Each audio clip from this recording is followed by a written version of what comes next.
Good afternoon, friends. I'm Dr. Aajay Shah, bringing this another great weekend live.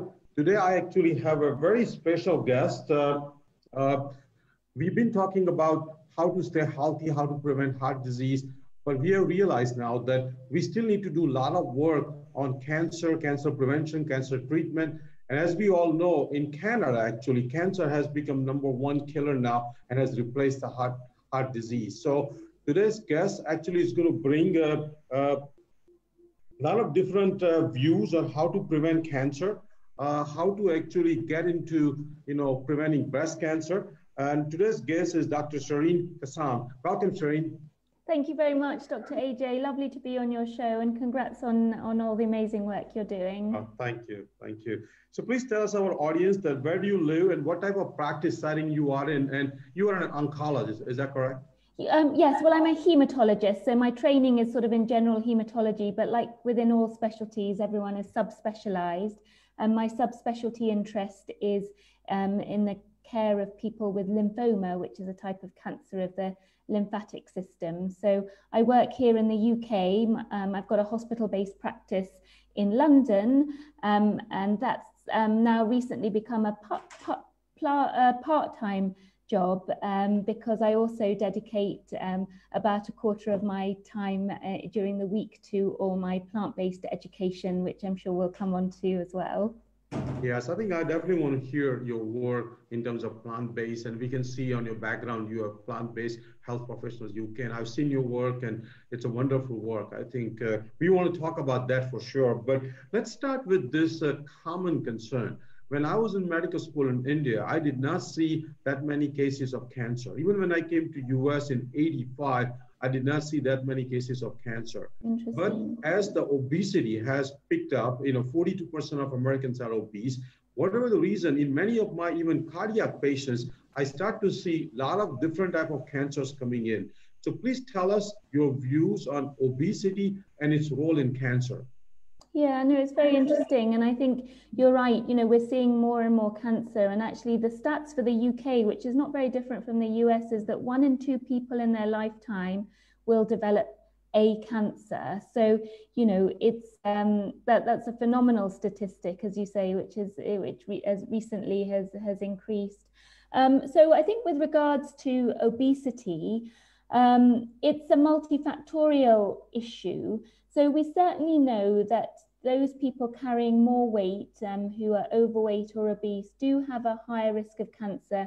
But globally, about 5% or 5.5% of all cancers are probably due to only being overweight. But as you know, being overweight or obese doesn't come on its own. It's often associated with other health conditions such as type 2 diabetes and cardiovascular disease, and it often goes hand in hand with less healthy behaviors, such as a less healthy diet and perhaps a more of a sedentary lifestyle. And all those factors together act together to sort of create the right environment for cancer cells to grow. Because at the end of the day, we know that all of these common chronic diseases come down to a shared mechanism, of inflammation, essentially.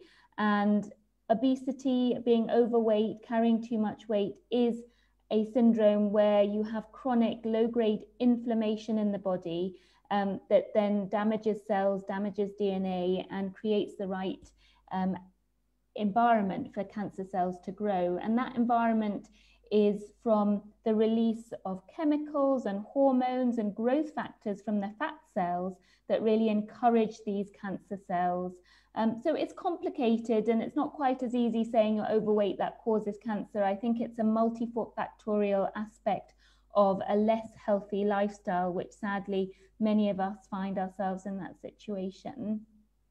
I think I start to understand from you now that obesity is just a marker. I think it's all other lifestyle factors which come in. And I think it's easy to associate overweight and obesity, but I think we cannot get distracted by just thinking it's only obesity. I think it's exercise and sleep, what we eat, including alcohol, and we'll cover on that too. And I was listening to Dr. Christy Funk, and she actually was showing a slide that when it comes down to breast cancer for women, overweight and obesity is a lot more even stronger predictor of breast cancer than even genetics. So I think definitely we need to reverse this trend of obesity. So that comes to our next question, and I don't want to go into the nitty-gritty of talking individual lifestyle pillars, but please tell us the role of exercise in cancer, because many times we think that exercise should be just done for cardiovascular benefit, but I also start to understand that exercise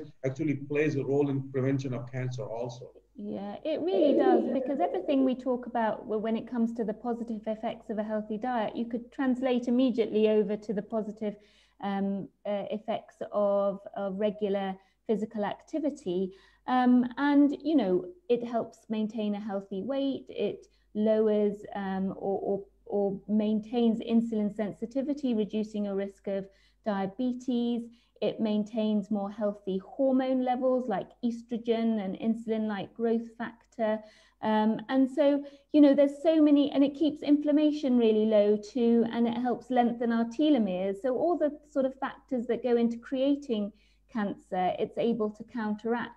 So it really has a really prominent role in cancer prevention. But the really good news is that, even if you have a diagnosis of cancer, during treatment and even after treatment, if you maintain a good level of physical activity, and usually in line with the guidelines of 150 minutes per week of moderate to vigorous activity, you can significantly reduce your chances of dying from that cancer in the order of sort of 30 to 40%. So it's never too late. It is beneficial at all stages of a cancer journey, and of course has a great role to play up front in cancer prevention. Yeah, I think, yes, I agree. I think that also brings to our next pillar, and I don't have that much knowledge about it, but as I understand, sleep also plays a role in terms of turning some of the precancerous cells into cancer. And I think sleep being an important pillar. What do you think? You think sleep is also important in terms of prevention and also in terms of treatment of cancer? Yeah, well, I think the science is not so strong in terms of, sleep is a cause of or cancer or a lack of sleep causes cancer. I mean, we've got some suggestions like, people who regularly work night shifts, for example, may have an increased risk of cancer. But there's so many different factors that come to play. But we could hypothesize why it would be useful. I mean, you know that people who don't sleep enough or sleep at the wrong times of day have increased risk of other diseases like obesity and type 2 diabetes and cardiovascular disease, and that all plays into that shared mechanism. Your stress hormone levels are not going to be at optimal levels, and that can also fuel cancer cells to grow. But, I think it's more of a broad picture of a healthy lifestyle rather than pinpointing, sleep is a cause as such. It's part of healthy lifestyle that prevents cancer. And certainly during cancer treatment, good quality sleep is really important to be able to, it's when we detoxify our body, when we heal, when we give our body a chance to repair, and when you're having treatment, you're trying to battle against the toxic effects of the chemotherapy and radiotherapy, and really that repair mechanism, needs to be given time, and during sleep is the correct time to really be repairing and regenerating. Yeah, I think I agree. I think sleep, probably plays a role, but even though it will be very hard to tease out the role of the sleep in terms of cancer, I think it's all six pillars which are important. I think that brings another important thing we've been talking about, And that's about the fiber. As I understand, fiber only comes from plant-based food, not from animal-based food. And there are some data that fiber actually prevents some of the cancers, including colon cancer, including some of the estrogen-related cancer, because fiber, interrupts that estrogen recycling in the enterohepatic recycling. So I was reading Dr. Neil Barnard's book, actually, Hormone Imbalance, and he was saying that women who have high fiber diet have actually lower chance of breast cancer. So what are your views on fiber and cancer? Yeah, well, as you say, fiber is only found in whole plant foods, and it's a marker of how much plant foods you're eating. It's by no means the only factor of a plant-based diet that protects against cancer, but it is a major part. But you can't just take the fiber out without including the whole food, because studies have shown that, whole grains are really important for preventing bowel cancer, because we know it's high in fiber. But if you just take the fiber out from the whole grain and don't have anything else, there's less of a protective effect. So I think we should think of it as a marker of a healthy diet. And yes, the more fiber eaten, the better it is for all our body organs, especially the gut health. And we're talking about fiber intakes of more than 30 grams a day, really, or at least 30 grams a day. And I think you can't really achieve that unless you're eating predominantly a plant-based diet. And with that fiber, you'll be getting all the other micronutrients, the antioxidants, the anti-inflammatories, and micronutrients that are often so deficient in a Western style diet. But yes, the fiber itself contributes to reducing the risk of cancer. It helps with keeping a healthy weight. It feeds our gut microbiome, so our gut bacteria, producing anti-inflammatory molecules, and that's so important for maintaining the health of our immune system as well. So fiber is really implicated there. As you say, it brings down cholesterol levels, it brings down hormone levels. But as I say, I think of it as part and parcel of a diet that's rich in healthy plant foods. Yes. That brings another concerning thing in America and all over the world, and that's the increasing consumption of sugar and simple carbohydrate. And as I understand, sugar, the way it spikes the insulin, and insulin being kind of a growth hormone and cancer promoting hormone. What are your views on sugar and cancer? I know Yeah. we cannot tease out as an individual sugar, but overall your views on sugar and cancer. Yeah, so of course we're talking, as you say, about free sugar, things like table sugar or high fructose corn syrup and things like that, not the natural sugars found in whole fruits and vegetables, of course. And it's difficult. I think, again, it's a marker of eating a highly processed diet, a diet that's deficient in whole plant foods, but emphasizes more processed foods like bakery goods and sugar sweetened beverages and donuts and cakes and all those things. That's kind of where we're getting all these free sugars. And again, we know after all these years now that consuming too much sugar increases your body weight. That free fructose that gets created from table sugar gets converted into triglycerides, and it lays down in the body organs, especially the liver, causing fatty liver and insulin resistance. And all of these things are then creating this inflammation and damage to cells that really provide that sort of encouragement for cells to become cancerous. But I don't think we can go as far as saying sugar causes cancer. I mean, of course, it sounds theoretically possible that the cells are going to be fueled on sugar, but it's not quite so simple. But the studies are starting to show, there's one study from 2018 that showed that it was from France, and it showed those people that were eating the most ultra processed foods, which are obviously typically high in sugar, but also salt and fat and additives and emulsifiers and preservatives and all these things, did result in an increased risk of cancer. So I think it's difficult to tease out the sugar. Sugar definitely contributes to weight gain, cardiovascular disease, type 2 diabetes, all the things that increase your risk of cancer. But is it just that, white powder sugar that's causing it? Probably not. It's a mixture of the whole unhealthy diet pattern that's really meaning that you're not eating enough of the healthy plant foods, essentially. Yeah, that makes sense. I agree with you. That also brings this controversial topic about soy and cancer. Many women unfortunately been kind of almost made phobic about having a soy milk or having soy in their diet. But as I understand, it's actually exactly opposite. Women who eat regular soy products, particularly unprocessed soy products, have actually lower chance of breast cancer. In Japan, we see it all the time. So what are your views on soy? And please explain the mechanism why actually soy is beneficial. Yeah, no, as you say, I mean, the answer is clear cut. This is no longer a controversy. It's just a social media myth, really, I think. Soya, minimally processed, we're talking about. So things like tofu, tempeh, edamame beans, and also soya milk are really healthful choices to make when you're eating a predominantly plant-based diet. It's a really good form of protein. It has all the amino acids we need. And if we're worried about the quality of protein, it provides the same level of amino acids as animal foods. Not that you need to worry about protein, but it is a really good example of a good source of healthy protein. It's low in fat, but it's a source of omega-3 healthy fatty acids. It's got fiber and other micronutrients that are there. And the controversy arises because it also has plant estrogens, so phytoestrogens.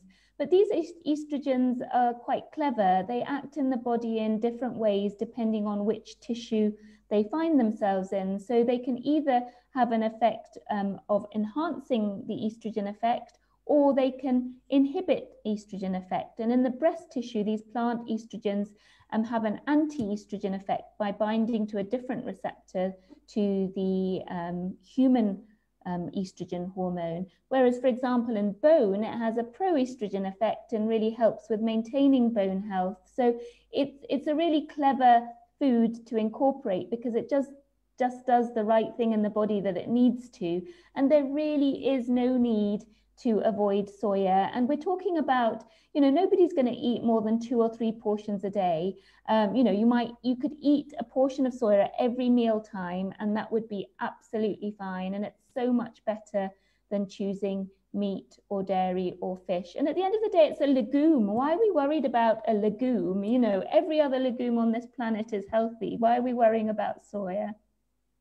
Yeah, I think you give a great answer that soy actually is a very clever nutrient. I think in terms of it knows where to give you helpful benefits. And it's interesting the way you explain to us that effects on the bone and effects on the cancer, even though they are opposite effects, they're actually beneficial. So I think I learned something new on that. So that brings to the next, again, very, very politically incorrect topic, and that's animal products and cancer. Obviously, we know that processed meat is a class 1 carcinogen, red meat is a class 2A carcinogen. So what are your views on animal meat and cancer?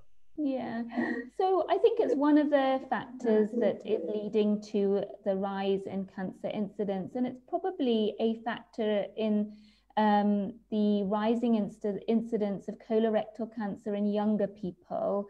That along with, overweight and obesity. I think there's 2 issues. The issue is that we don't need any animal foods in our diet at all. And when we choose to eat animal foods, we are replacing the healthy plant-based foods that we could be choosing instead. So not every animal food is going to cause cancer, but it means that you're going to be eating less of the fruits, vegetables, whole grains, and beans that we know act to prevent cancer. But of course, there's certain animal foods, as you mentioned, that we should definitely avoid. And the guidance is really clear. Processed meats, that's things like deli meats and sausages and bacon that have been processed after, the animal has died with things like nitrates and nitrites, they cause cancer. That's the bottom line. Now, I mean, there's different levels of risk, and obviously not everyone eating that food is going to develop cancer, but each food that contributes to cancer that you eat is a cumulative effect. And, we have a choice. We don't need to be eating these unhealthy foods. And it's particularly related to colorectal cancer. But over the years, we've seen it increase the risk of prostate cancer, breast cancer, pancreatic cancer. And as I say, it just crowds out the good sources of food that you could be eating. Red meat is completely unnecessary also. The effect on cancer is not so strong as processed meat, but it probably causes cancer. And, you know, these are sources of saturated fat, and also any animal protein, regardless of red meat, chicken, fish, increase the level of insulin-like growth factor in the blood. And that is directly implicated in increasing the risk of cancer.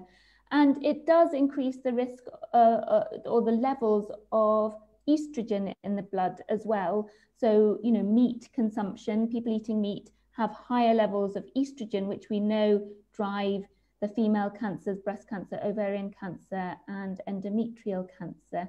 And as I say, the more you're eating of the meat, the less you're eating of all these protective foods, and it's just not necessary. So we need to choose the foods that actively promote health. And there's the same story for diabetes and heart disease, etc. So as you say, it's the same diet, and we don't need to be eating these foods at all.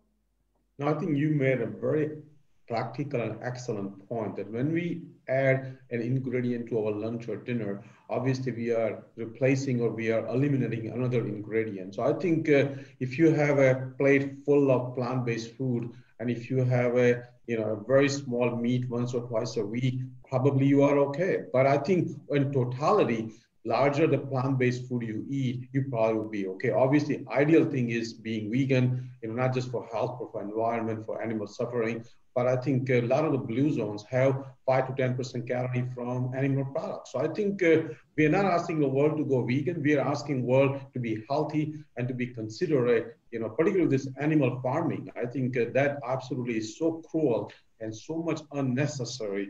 That brings another, again, politically, incorrect question is about the dairy and cancer. Recently, I saw an article that a woman who drinks a glass or two of milk has a significant increased risk in breast cancer. Obviously, a woman has been brainwashed that to have a strong bones and prevent osteoporosis and get the calcium, they should be drinking milk. And actually, Dr. Nell Bernard is trying to put a warning on milk products that it can cause breast cancer. So what are your views on dairy and cancer? Yeah, so I think this is a difficult topic, isn't it? Because it's quite nuanced, and the data are not clear cut. So again, we can't say dairy causes cancer full stop. The one cancer that dairy is particularly associated with a really strong effect is for prostate cancer in men. There's a clear indication, the estrogen in the dairy, the insulin-like growth factor, all act to drive the prostate cancer cells to proliferate, and it's associated with more aggressive type of prostate cancer. So for that, it's quite strong, the data. With the other cancers, there's mixed data, but it comes back to the fact that actually you can make a better choice. There's something better out there to choose, and that is fruits and vegetables. And it's also, if you want to have that feeling of milk and cheese and dairy, then choose the soya alternatives, because soya milk consumption has been certainly linked to a lower risk of cancer, breast cancer, lower risk of prostate cancer. So it's really optimizing your choice. And, AJ, when you think that communities of color, majority of people can't even digest the lactose. So it's not even a food that needs to be even considered. It's not even a food group, So no other animal drinks it beyond weaning. So I think that comes more down to making a better choice and asking yourself why. What is it giving you? It's not giving you any healthful benefits, and you can make a much better choice in your diet. Switch over to soya, have more beans, have more fruits and vegetables, and you will be much, much better off.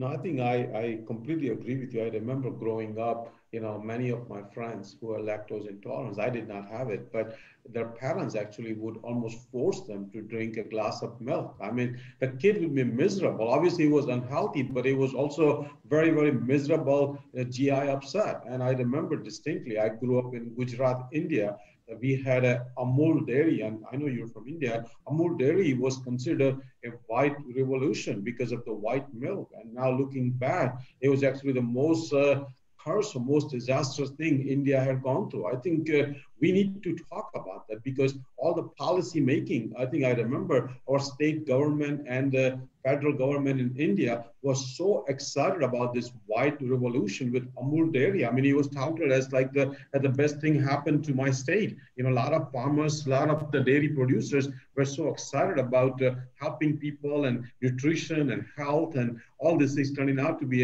exactly opposite than we thought. So yeah, we've been sold a dud on that. I mean, we really have been hoodwinked on that story of needing dairy for health. It could not be further from the truth. yeah. So that brings another thing. Like we talked about obesity, now we also have a significant rise in prevalence of type 2 diabetes. And obviously, type 2 diabetes, typically, most people have high levels of insulin floating around.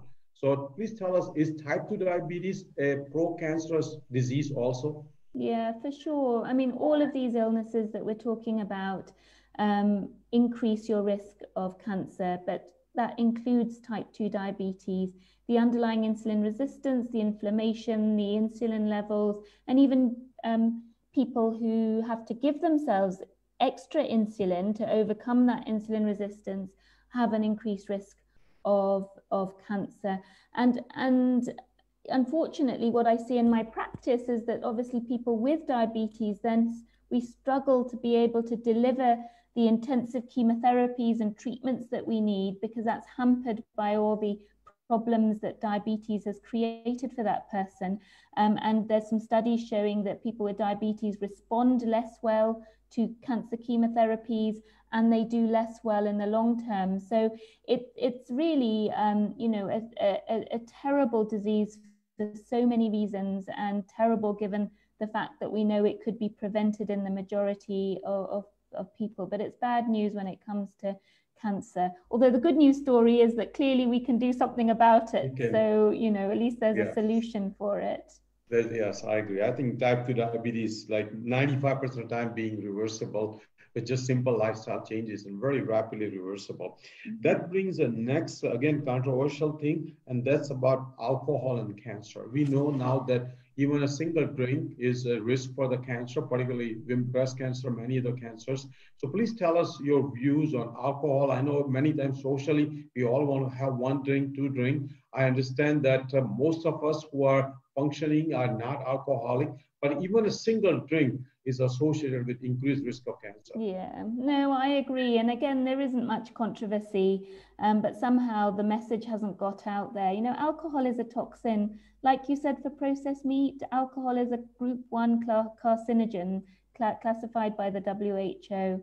And it's a completely unnecessary addition to our diet. And people forget that, you know, it has 7 calories per gram. You know, it's a source of calories as well that's also contributing to overweight and obesity. But when it comes to cancer, yeah, I mean, you know, it's a toxin. The breakdown product acetaldehyde damages DNA and creates cells that have the potential to become cancerous.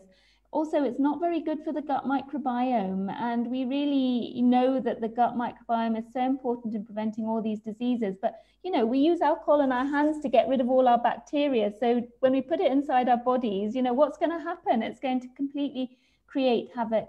And it also, I think Brenda Davis mentioned this on your interview, alcohol allows other carcinogens into the cells.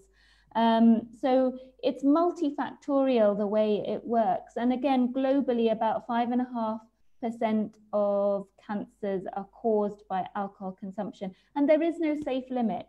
And that's particularly the case for breast cancer. There is no safe limit. So I think as medical professionals, we have to tell people the truth. I mean, the government say, oh, 14 units of alcohol a week is fine. But fine for who? Not everyone can tolerate that level. And if you have other risk factors for cancer too, you know, it's a cumulative effect. And, you know, you can get alcohol-free beers and wines and things now, which, you know, if it's something that you do socially, it doesn't have to include the alcohol component. So for me, there's no controversy. I mean, I'm sure you'll have a view with the heart health story. Again, I think we've been sold a bit of a dud, really. I think on a plant-based diet, you don't need to drink red wine for your heart, do you? I mean, so yeah, that's my view. And I'm honest with my patients. It comes down to a personal choice, like with all these lifestyle behaviors, but it is a direct cause of cancer. There's no doubt.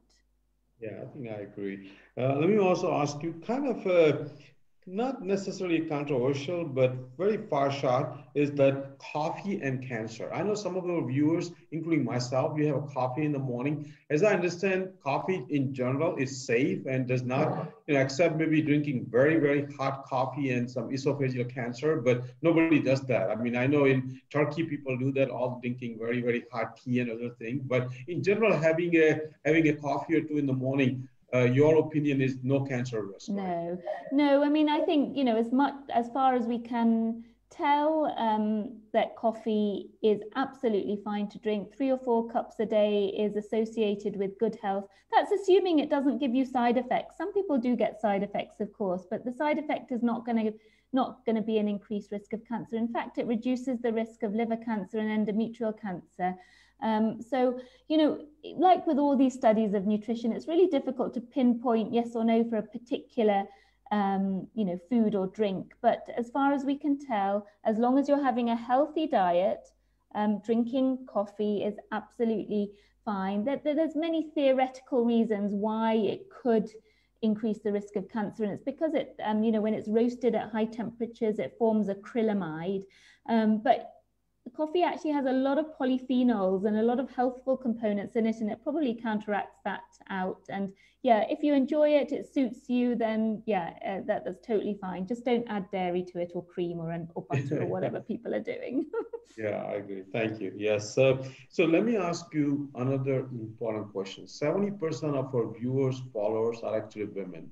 And many women actually lead the healthy lifestyle for the family, all the moms, all the wives. So I really believe that, helping a woman is the most important if you want to advance a healthy lifestyle in the world.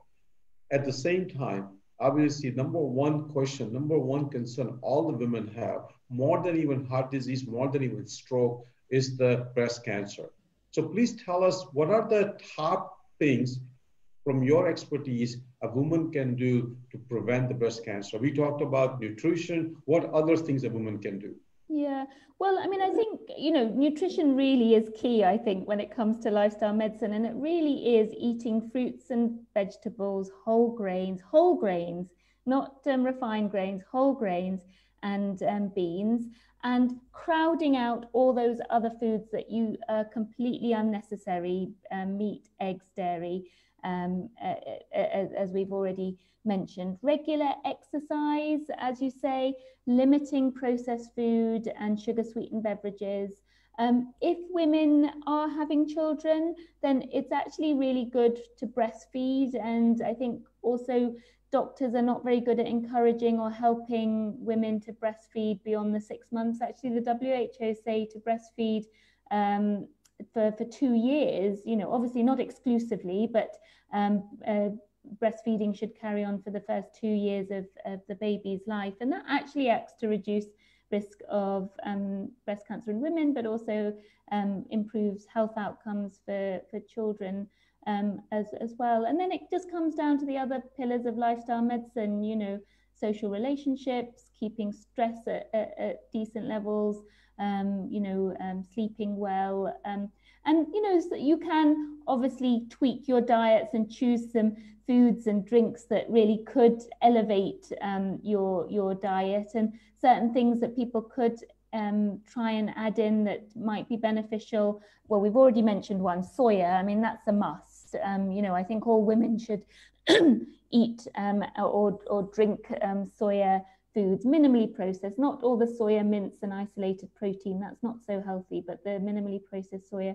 Green tea, really has some healthful properties.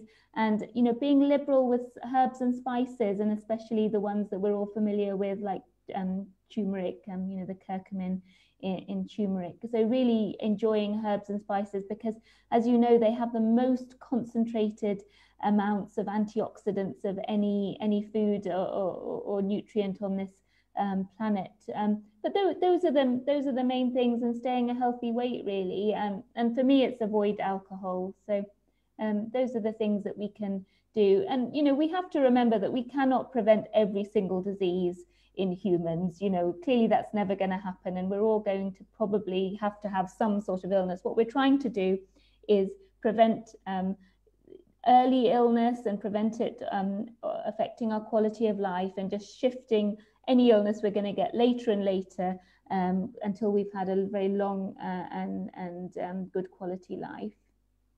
And what are your recommendations and your views if a woman has a family history of breast cancer, either on mother's side or father's side? What are your views on genetic testing, in terms of those BRCA and other things? Yeah. I mean, I think this isn't my area of expertise. I don't treat or counsel people with breast cancer, and I think you really need to see a genetic counselor for that. So because I think it's quite nuanced, isn't it? And people have to make the right decisions based on their unique situation. But as I say, there's always good news. You can still decide that you're going to use a healthy lifestyle to just reduce that risk a little bit. But when it comes to BRCA genes, it's complicated, and you probably will have to make some difficult decisions for yourself and your family. Yes, I agree. Yes, I agree. That also brings another kind of a hard topic, and that's about not just what we eat, but how we prepare them, how we cook them. For example, cooking them with the water, just in a boiling Instapot or hot pressure cooker, versus microwaving them, versus barbecuing them and grilling them. So any views on how we prepare, even if it's a whole food plant-based, any views on how we prepare whole food plant-based food? Yeah. I mean, that's an interesting question, because I don't think there's been any big study showing, if you cook your vegetables one way versus another way, then you can either increase or decrease your risk of cancer. But I think we need to just use some common sense, information. I think we should eat a mixture of raw and cooked. They all have different properties to offer us when it comes to cancer prevention.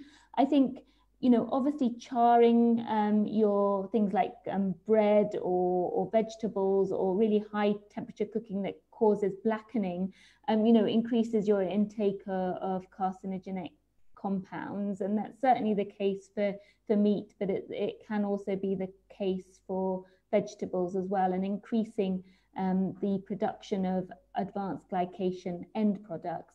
And when it comes to vegetables, so steaming and sauteing and not over boiling them to get all the nutrients leached out is probably optimal. And actually microwave cooking seems to preserve the micronutrients quite well. I think you'll find good videos on Michael Greger's nutrition facts showing that actually microwave cooking is okay. I don't know the ins and outs of pressure cooking or not, but I think you just need to have a mixture and not be grilling and charring and making them black too often. I mean, again, with most things, now and again, if you like that flavor, then it's fine, but the bulk of your food shouldn't be like that. Yeah.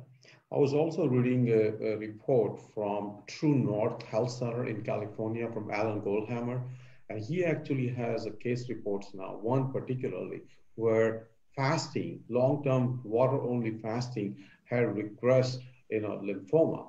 So what are your views on intermittent fasting, water-only fasting, or maybe 3 to 5 days fasting every 3 to 6 months in terms of prevention of cancer? Yeah. So it's a really fascinating area, and I think in the years to come we'll be finding that we know more of the answers to the questions that you're asking. At the moment, I think it is more in the realm of the clinical trials, and I wouldn't be recommending fasting to my patients, that have already developed cancer.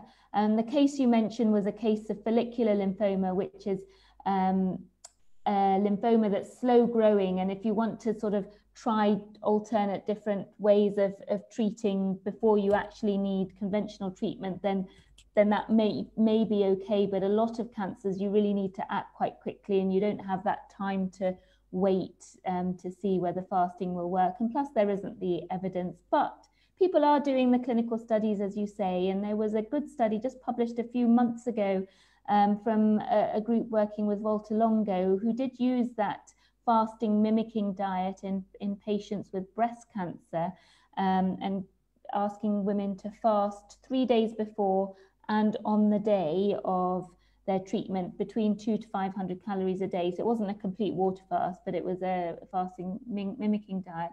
And there were signals that there might be some benefits for cancer treatment.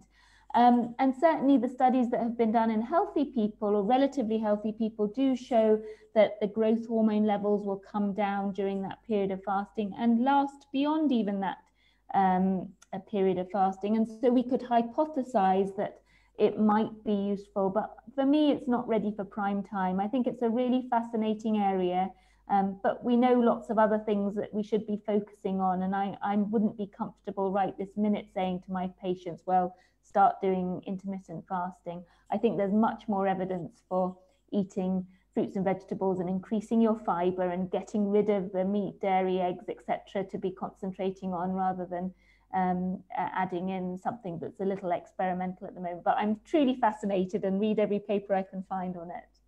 No, I think I like your pragmatic approach, because when we overwhelm ourselves with all the knowledge and all the information, we actually miss out the main point. And the main point is eat whole food, plant-based, no oil diet. I think when we start talking about, fasting and dairy and this and that, I think we get overwhelmed with all this knowledge overload, and we miss what is the most important. I like the way you said that. I think it's very important that we don't miss the miss point, particularly the one which are still very, very experimental and doesn't have a proven role, while we have a proven role definitely with whole food, plant-based, no oil diet. So I think we cover a lot today. I think we have almost covered 10, 15 different topics in 45 minutes. So please tell us now about your organization in UK. Please tell us how we can be part of it, how we can contribute to your cause, and where do you see UK going in terms of the whole food plant-based movement? Yeah, well, thank you. Well, I became vegan back in 2013, and like many of us, then discovered all the amazing information on the role of diet in preventing chronic illness. And most of my information was coming from the US and other places, and I couldn't find anyone really talking about whole food plant-based diet in the UK. So in 2017, I founded this organization, Plant-Based Health Professionals UK, and it really was a copycat idea. We really want to be like PCRM, like the Plant Nutrition Project in the US, and our mission is to provide evidence-based education on healthy plant-based diets, aiming at health professionals, the general public, and obviously we want to be able to influence policymakers as well. We're a membership organization, so we've got nearly 500 members in the last 18 months since we started our membership program.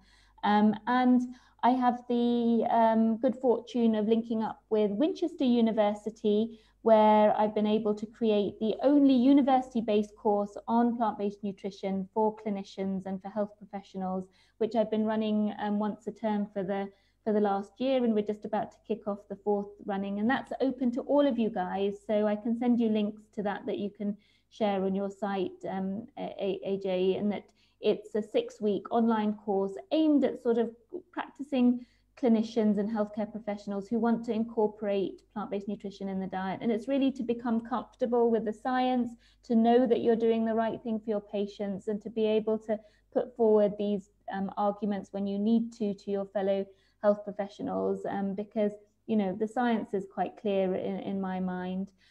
So I do that at the side, but plant-based health professionals really just provide education and a platform for those people in the UK that are doing what we're doing, which is sharing the information with their friends, families, colleagues, and their patients.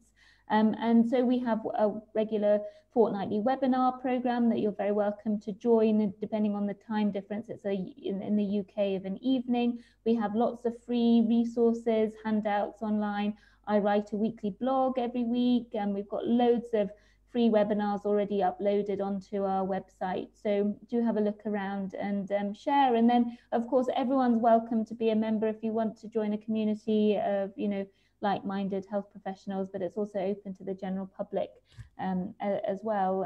But we have a big challenge ahead of us, because although the science is clear for health, for the animals, and more for the environment as well, we all need to be shifting to plant-based diets. Our government and policymakers are not on the same page. They might outwardly say, yes, we have to cut down meat and dairy, but actually their policies are doing quite the opposite. We still subsidize meat and dairy. During our lockdown, the government contributed to £1 million campaign to promote dairy.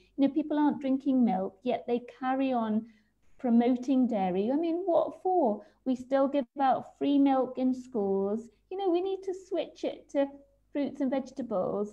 And 70% of our farmland in the UK is dedicated to animal agriculture. So on the one hand, we don't eat enough fruits and vegetables. On the other hand, we're producing mostly animal foods. It's just mind-blowing when you look at the statistics. And in the UK, only 28% of adults eat 5 portions of fruits and vegetables a day. 28% only eat 5 portions. And children, it's even worse, 18%. So we're asking people to do just simple things, just shift towards plant-based. As you say, for health, it doesn't have to be 100%. It for sure can be 100%, and I am 100% plant-based. And for the environment, we can probably only afford to eat 5–10% animal products in high-income countries now. Beyond that, we're going to break through all the planetary boundaries. So we need to shift all our agricultural land back to growing the foods that create our good health and are going to be creating a healthy environment for the future generations. Because we've been warned. I don't know how many more warnings we're going to need. We are destroying the planet, and with that, our health. And the two things can no longer be separated. So, and a plant-based diet is one of the solid solutions to our current problem. Wow. No, I think I'm actually very impressed and very proud, because as I understand, you have cut some hours from your clinical practice to help this movement. So I think that's a big dedication. I try to do it myself. I work as a full-time cardiologist, plus I do this thing in the evenings and weekends. I think we need more people to talk about this thing. We need to get to everybody's kitchen, everybody's home. Government is not going to do it. Politicians are not going to do it. Industry is not going to do it. I think we have to do it at grassroots level. So I really, really appreciate and admire what you do in UK. And obviously, we are trying to do the similar thing in US. Before we end, I want to hear from you, maybe in the next 3 or 5 minutes. I saw a case of an orthopedic surgeon who actually reversed his diabetes, lost significant amount of weight. And I think you posted that actually, from your blog and from your page. So, everybody wants to hear a good story as we end our live. Please tell us about that orthopedic surgeon in a few minutes, what he achieved and how great he feels.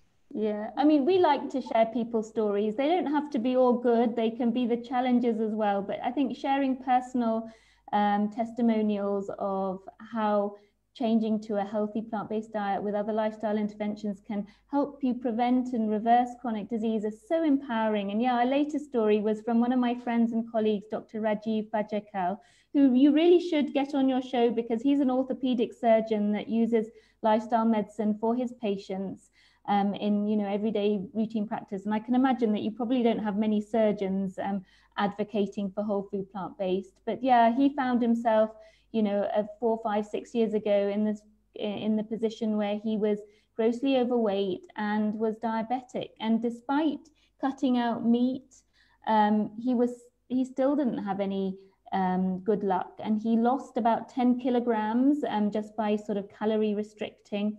Still didn't manage to reverse his diabetes. So it was only when he went whole food plant-based that he was able to lose that extra bit of weight, but also reverse the type 2 diabetes, because we forget that it's not just the body weight that contributes to type 2 diabetes. And Asians like you and me often people are normal weight, aren't they? It's that weight that you carry around your liver, your pancreas, your muscle cells inside the body that's creating the insulin resistance.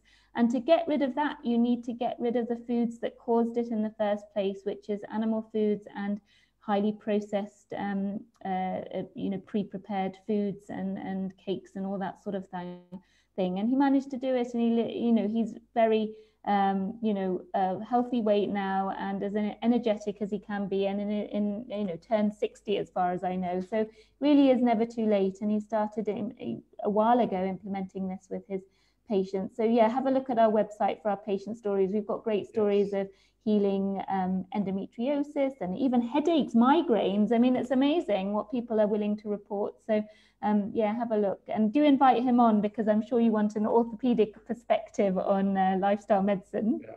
He actually was watching our live, and he did say hello.